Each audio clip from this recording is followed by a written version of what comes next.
दुनिया की आबादी 7 बिलियन है, यानी कि 7 अरब। और इनमें से 6 बिलियन लोग जो हैं, 6 अरब जो लोग हैं, वो मोबाइल का इस्तेमाल करते हैं। लेकिन मजे की बात यह है कि अभी भी दुनिया में 4.5 बिलियन लोग ऐसे हैं, 4.5 अरब लोग ऐसे हैं जिनके पास शौचालय तक नहीं है, टॉयलेट नहीं है।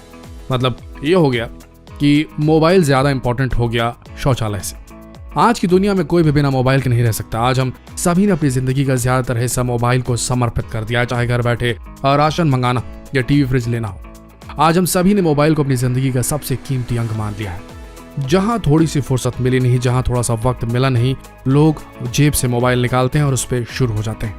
लेकिन सोचने वाली बात यह है कि आखिर ये मोबाइल हमारे शरीर, हमारे दिमाग और हमारे बच्चों पर कैसा प्रभाव डाल रहा है।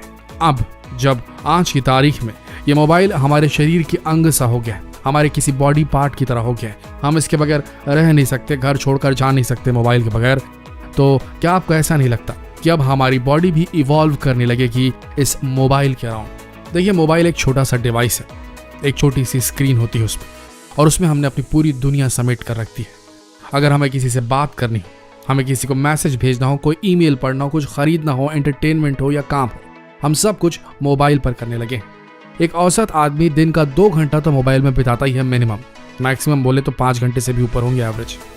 एक छोटे से मोबाइल हैंडसेट को हाथ में पकड़कर हम जब दिन भर ऑपरेट करते रहेंगे तो क्या इसका असर हमारे शारीरिक बनावट पर नहीं आएगा? और लॉन्ग टर्म पे इसका असर पीढ़ियों दर पीढ़ियों होता हुआ क्या आने वाली पीढ़ियों में नहीं पहुंचेगा? क्या हम मोबाइल फोन के साथ इवॉल्व कर रहे हैं दोस्तों? ये सोचने वाली बात है। आज की तारीख में छोटे छोटे बच्चे मोबाइल फोन के बगैर नहीं रह पाते। उन्हें मोबाइल फोन ना दो तो वो चीखने चिल्लाने लगते हैं। अगर एक बार लत लग गई, अगर एक बार माँ बाप ने मोबाइल बच्चों के हाथ में पकड़ा दिया, तो शुरू में तो ऐसा होता है कि माँ बाप बोलते हैं शान से, कोई उनके घर पे मेहमान आता है तो, कि भाई हमें तो हमारे मोबाइल का फंक्शन नहीं मालूम, लेकिन हमारा बच्चा बड़े से बड़े मोबाइल चला लेता है। उस समय तो बड़ा गर्व फील होता है। लेकिन जब बच्चा मोबाइल के बगैर रहने नहीं लगता, मोबाइल हाथ से छीनने पर चिड़चिड़ाने लगता है, मोबाइल के अलावा जब लोगों से बात करता है तो बहुत रूडली बिहेव करने लगता है, रात में सो नहीं पाता है, उल्टे सीधे वीडियो देखकर उग्र व्यवहार करता है, अग्रेसिवली बिहेव करता है, तब माँ बाप को पता चलता है कि उन्होंने अपने आप को जो फ्रीडम थी बच्चों की तरफ ध्यान न देते हुए उनके हाथों में मोबाइल पकड़ाकर अपना वक्त बचाने की और अपना काम निकालने की, वो कितना भारी पड़ गया है उन पर, तब पेरेंट्स को पता चलता है। आज के इस वीडियो में बने रहिए दोस्तों। ये बात सच है कि मोबाइल आज की तारीख में बहुत बड़ी जरूरत बन गया है और ये टेक्नोलॉजी की ऐसी एक इन्वेंशन है जिसकी जरूरत थी ह्यूमन बींग्स को, ह्यूमैनिटी को। लेकिन इसका अति इस्तेमाल करने से आज की तारीख में हमारा शरीर बुरी तरीके से डैमेज हो रहा है। इस मोबाइल के इस्तेमाल से कैसे हो रहा है, किस तरीके से हो रहा है, ये हम जानने वाले हैं आने वाले चंद मिनटों में, तो बने रही हमारे साथ। सबसे पहला डैमेज हो रहा है आंखों के साथ में। आपको बता दें कि नॉर्थ अमेरिका 1970 जब मोबाइल उतने डेवलप नहीं हुए थे, वहां पर भी अवेलेबल नहीं थे, तब वहां की 1/4 आबादी को नियर साइटेडनेस ये बीमारी थी। आंखों की एक बीमारी होती है नियर साइटेडनेस, मायोपिया, ये उन्हें था। लेकिन जब मोबाइल आया तो आपको जानकर आश्चर्य होगा क्योंकि उनके अंदर वो जेनेटिक प्रॉब्लम थी ही कि उन्हें मायोपिया और नियर साइटेडनेस जल्दी हो जाता था। आज की तारीख में मोबाइल आने के बाद में उस देश के आधी आबादी को नियर साइटेडनेस का प्रॉब्लम आ गया है। यानी नॉर्थ अमेरिका में आज की तारीख में नियर साइटेडनेस, मायोपिया की समस्या 50% पॉपुलेशन को हो चुकी है। और आपको जानकर हैरत होगी कि एशियाई कंट्रीज में, जिसमें भारत भी आता है, चीन भी आता है, पाकिस्तान, बांग्लादेश, श्रीलंका और बहुत सारी कंट्रीज आती हैं, वहां भी ये समस्या तेजी से बढ़ रही है, नियर साइटेडनेस, मायोपिया। क्योंकि लगातार हम स्क्रीन के आसपास ही देखते रहते हैं, उससे दूरी का देखने में हमें तकलीफ होती है, पास का देखने में धीरे धीरे तकलीफ होने लगती है, प्रॉब्लम होनी शुरू हो जाती है आंखों में। और ये लगातार बढ़ रहा है जब से मोबाइल आया है, और ये बढ़ता ही जाएगा, कम होने की अभी कोई इसमें आशंका नजर नहीं आ रही है, अनटिल एंड अनलेस ये मोबाइल कंपनियां कोई ऐसी टेक्नोलॉजी निकाल लें जिससे ह्यूमन आइज की जो मसल्स होती हैं, जो आइज के लेंस को ऑपरेट करती हैं, उन मसल्स पे उतना ज्यादा प्रभाव ना पड़े जो कि इतने पास से किसी भी डिवाइस को पकड़ कर देखने में पड़ेगा ही पड़ेगा। तो क्योंकि वो टेक्नोलॉजी जल्द तो आने वाली नहीं है, हमें लगता है कि ये आंखों को खराब करके ही छोड़ने वाले हैं ये मोबाइल फोन्स। आगे बढ़ते हैं दूसरी समस्या पर। आपने देखा होगा कि जब भी हम मोबाइल ऑपरेट करते हैं तो हम हाथों पे मोबाइल सेट पकड़ते हैं और हमारी गर्दन टिल्टेड डाउन रहती है, नीचे की तरफ झुकी हुई रहती है और हम ऑपरेट करते हैं। अब ऐसा काम दिन में 2 घंटे 5 घंटे तक करते रहने से, सोते तक करते रहने से क्या होगा आपके नेक का, आपके गले का, आपके गर्दन का और उस रीढ़ की हड्डी का जो आपके गर्दन से होके जाती है, आपकी सर्वाइकल वर्टिब्रेस। होता यह है कि सर्वाइकल की प्रॉब्लम आज के डेट में छोटे छोटे बच्चों को होने लगी। 12 साल, 14 साल, 15 साल इन लोगों को सर्वाइकल की प्रॉब्लम आने लगी क्योंकि वो मोबाइल बहुत ज़्यादा इस्तेमाल करते हैं और साथ में उन्हें कंप्यूटर भी इस्तेमाल करना पड़ता है। दोनों के प्रभाव से उनमें cervical spondylitis, cervical related problem जो होती है वो होने लगी है और ये बहुत ज़्यादा मात्रा में होती जा रही है। अगर ऐसा होता रहा तो आने वाली जनरेशन जो होगी उसकी गर्दन कुछ डिग्री नीचे झुकी हुई रहेगी और ह्यूमन बॉडी वैसे ही इवोल्यूट होने लगेगी और लोगों की जो गर्दन है वो नीचे झुकी होनी चालू हो जाएगी। ये होने वाला है भविष्य में क्योंकि मोबाइल हैंडसेट हमारे हाथों में। दोस्तों, आज वक्त ऐसा हो गया है कि आज बिना मोबाइल के रहना लगभग नामुमकिन है। हर किसी को आज मोबाइल की जरूरत है, किसी को काम के लिए और किसी को एक्साइटमेंट के लिए। अब आप मोबाइल गेमिंग की बात कर लीजिए। आप में से कई लोगों ने मोबाइल में कैंडी क्रश जरूर खेला होगा, लेकिन बच्चों में इसकी लत बहुत ज्यादा बढ़ चुकी है। बड़ों बच्चों में सब में हो चुकी है, वैसे तो बूढ़ों में भी हो चुकी है, लेकिन बच्चों में इसकी लत बेहद खतरनाक है। पबजी वाले तो आप जानते ही हैं, साथ में कैंडी क्रश वाले भी बहुत सारे, और ऐसे बहुत से गेम्स हैं जिनकी लत लोगों को लग चुकी है। क्यों लगी है ये हम बताते हैं। जब भी आप मोबाइल में किसी गेम को खेलते हैं और कोई लेवल पार करते हैं तो आपको बड़ा अच्छा फील होता है। एक पॉजिटिव रीइंफोर्समेंट मिलता है, एक रिवॉर्ड सा मिलता है जो रियल लाइफ में इतनी जल्दी नहीं मिल पाता। इस इनाम के मिलने से आपके अंदर स्पेशल किस्म का एक हार्मोन रिलीज होता है जिसे कहते हैं डोपामिन। आपको बता दें, किसी भी प्रकार का नशा करने पे, किसी भी प्रकार की जीत मिलने पे, किसी भी टाइम में जब आपको अच्छा लग रहा होता है वो इसी हार्मोन की वजह से लग रहा होता है, डोपामिन सिक्रीट होने की वजह से होता है। एक प्रकार का केमिकल होता है जो आपके दिमाग में एक्साइटमेंट को और बढ़ाता है और इससे आपको अच्छा लगने लगता है। जब आपके दिमाग को रिवॉर्ड मिलता है और आपके दिमाग में डोपामिन रिलीज होता है तब ये एक ऐसा लूप बना देता है जिसे हम कंपल्शन लूप कहते हैं। और आपको बता दें कि ये लूप तब बनता है जब हम कोई नशा करते हैं। जी हाँ, आपने बिल्कुल सही सुना। जब भी आप कोई नशा करते हैं तो आपको एक अलग तरह की बेहतरीन फीलिंग आती है, आपको बहुत अच्छा लगने लगता है और आपके दिमाग में बिल्कुल वैसी ही प्रतिक्रिया होती है जब आप मोबाइल गेम में जीत जाते हैं या किसी भी चीज़ में जीत जाते हैं। जैसे कि आप जानते हैं कि जो एक बार नशे का आदी हो जाता है उसका नशा छुड़ाना इतना आसान नहीं होता। ठीक इसी तरह जब कोई व्यक्ति मोबाइल गेमिंग का एडिक्ट हो जाता है तो उससे मोबाइल छुड़ाना नामुमकिन हो जाता है क्योंकि वो मोबाइल सेट उसके हाथ में है।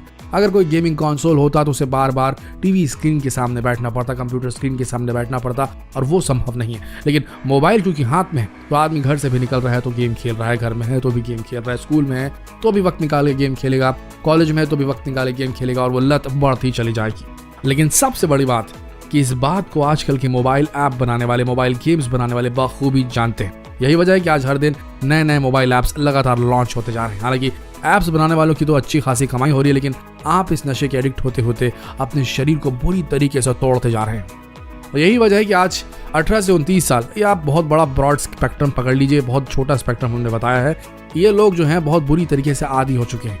इन लोगों ने किताबें पढ़ना छोड़ दिया, लोगों से मिलना जुलना छोड़ दिया क्योंकि अब इनकी बोरियत इनके मोबाइल से ही खत्म होती है।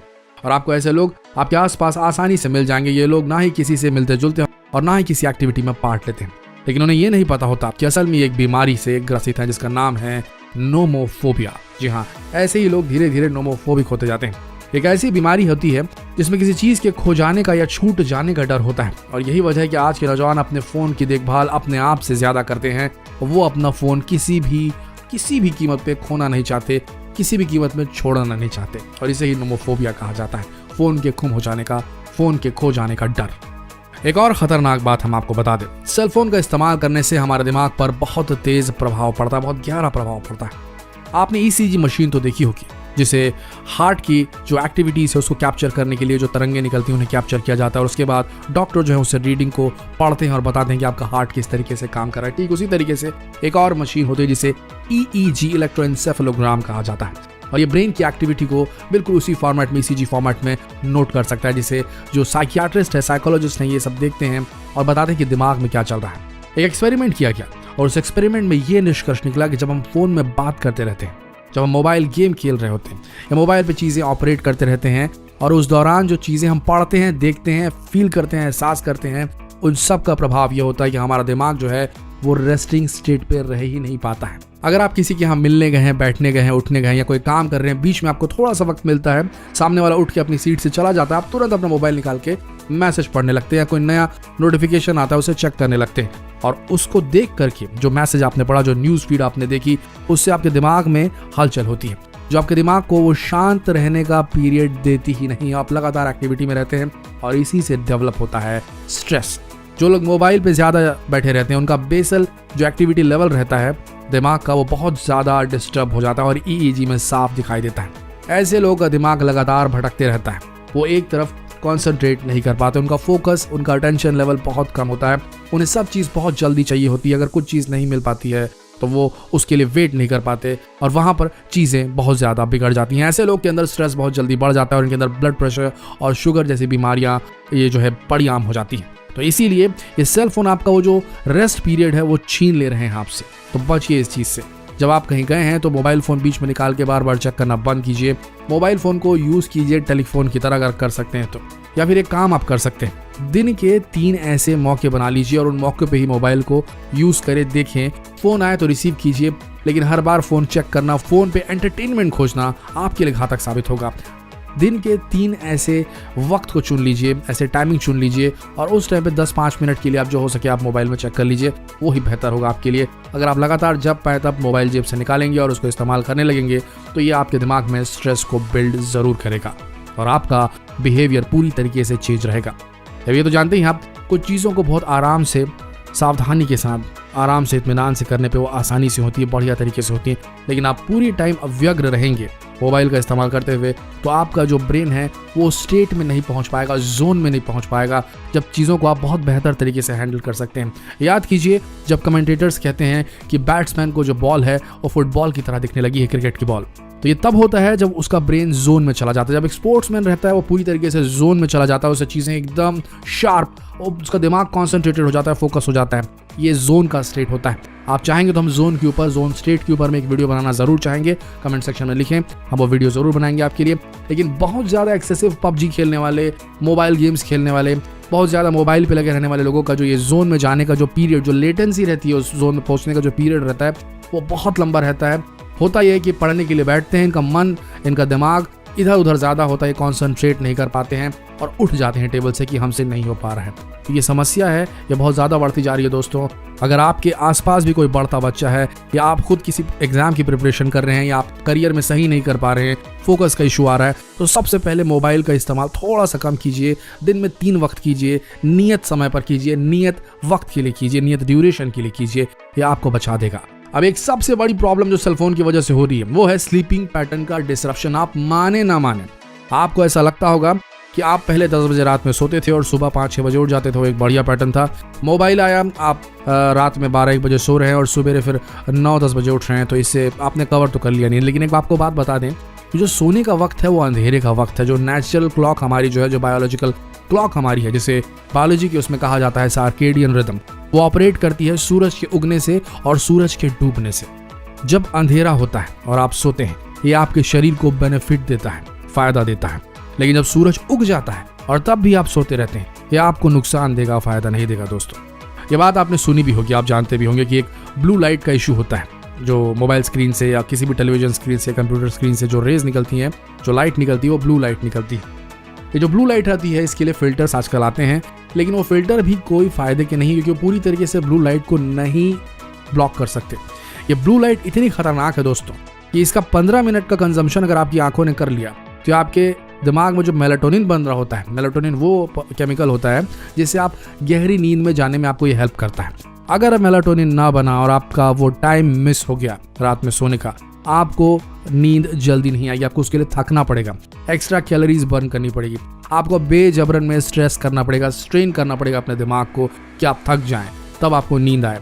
ऐसा करने से आपके दिमाग, और अगर आपकी नींद छोटी हो गई उस वक्त, अगर आपकी नींद उस स्ट्रेन लेने के बाद छोटी हो गई, जल्दी खुल गई अगर आपकी नींद, तो मान के चलिए वो स्ट्रेन आपने जो लिया था थकने के लिए और फिर सोने के लिए, और उसके बाद छोटी नींद जो रिकवर करने का जो टाइम रहता है, अब हम सब जानते हैं कि नींद में हम रिकवर करते हैं, हमारा बॉडी रिकवर करता है, हमारा मस्तिष्क रिकवर करता है, हम फ्रेश फील करते हैं। अगर हमें गहरी और लंबी बिना टूटे वाली नींद आती है तो वो नहीं हो पाता अगर छोटी नींद हो गई। तो आपने एक तरफ स्ट्रेन किया, छोटी नींद ली, अब जो सवेरे उठेंगे तो ड्राउजी फील करेंगे, ऑलमोस्ट ऐसा जैसे कि आपके शरीर में कुछ भारीपन है। तो बचिए इन चीज़ों से, जितना हो सके रात में मोबाइल का इस्तेमाल ना कीजिए। वो ब्लू लाइट जो होती है आपके दिमाग को बहुत ज़्यादा डैमेज कर रही है।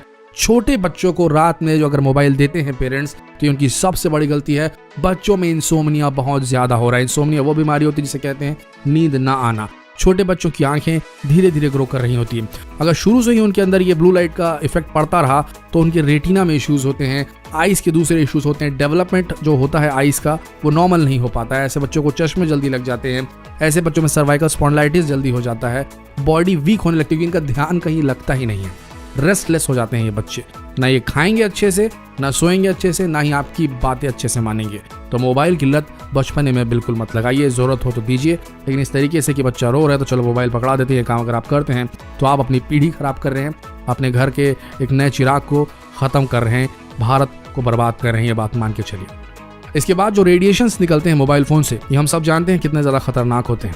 ये हमारे नर्वस सिस्टम को डैमेज कर सकते हैं। ये रेडिएशन बेहद खतरनाक होते हैं और लगातार बढ़ते जा रहे हैं बढ़ते हुए टावर्स की वजह से। अब सैटेलाइट के जरिए भी इंटरनेट आने वाला है, जब ये भी आएगा तो इससे और ज़्यादा रेडिएशन बढ़ जाएगा। ऐसे में रहना बहुत मुश्किल हो जाएगा। तो जितना हो सके अपने शरीर से मोबाइल को दूर रखने की कोशिश कीजिए। एंटी रेडिएशन वाले जो केसेस आते हैं मोबाइल के वो इस्तेमाल कीजिए। आपके शरीर को ये थोड़ा सा किसी लेवल पे तो बिल्कुल प्रोटेक्ट ज़रूर करेंगे, तो इनसे बचिए, ये बहुत ज़रूरी है। अगर हमने ये नहीं किया दोस्तों तो ये मान के चलिए आने वाले समय में ह्यूमन इवोल्यूशन का एक और फेस होगा और इस बार वो डिजिटल एक्सेप्टेंस की वजह से होगा। हमने जो डिजिटल टेक्नोलॉजी को अपने जीवन का एक बहुत अभिन्न अंग बना लिया है, उसकी वजह से हमारे शरीर में ऐसे चेंजेस आ जाएंगे जिससे हम कुरूप हो जाएंगे, हमारा शरीर ब्रिटल हो जाएगा, खुरदरा हो जाएगा और हम सही तरीके से वो फिजिकल एक्टिविटीज़ नहीं कर पाएंगे जो किसी ज़माने में करते थे। मोबाइल हमारी चीज़ों को आसान तो बना रहा है, लेकिन धीरे धीरे हमारे शरीर को वीक करता जा रहा है। ये बात आप मान लीजिए, ये एक धीमा जहर है। ये ज़रूर हमारे लिए फ़ायदे की चीज़ है, ये काम की चीज़ है, लेकिन इसे इस्तेमाल करने का अगर नियम हमने नहीं बनाया तो मान के चलिए ये हमारे शरीरों को नष्ट कर देगा और हम आने वाले समय में एक नए लेवल पे इवॉल्व करेंगे, मोबाइल यूज़ करने के कंड्यूसिव होते हुए इवॉल्व करेंगे। आपका क्या मानना है ये कमेंट सेक्शन में ज़रूर लिखें और ये लिखना ना भूलें कि आप दिन में कितने घंटे मोबाइल का इस्तेमाल करते हैं। तो बने रहिए हमारे साथ ऐसे ही वीडियोस के लिए और जितना हो सके इस वीडियो को शेयर करें अपने फेसबुक ग्रुप्स, अपने व्हाट्सएप ग्रुप्स, अपने यूट्यूब चैनल्स में, जहां हो सके इस वीडियो को शेयर करें ताकि लोगों तक ये संदेश पहुंच सके और भारत की पीढ़ी मोबाइल के चक्कर में पड़ने से किसी हालत में थोड़ा सा कुछ तो कमी आए। ज़रूरी है कमी आना। मिलते हैं अगले वीडियो में, तब तक के लिए आप सबका धन्यवाद।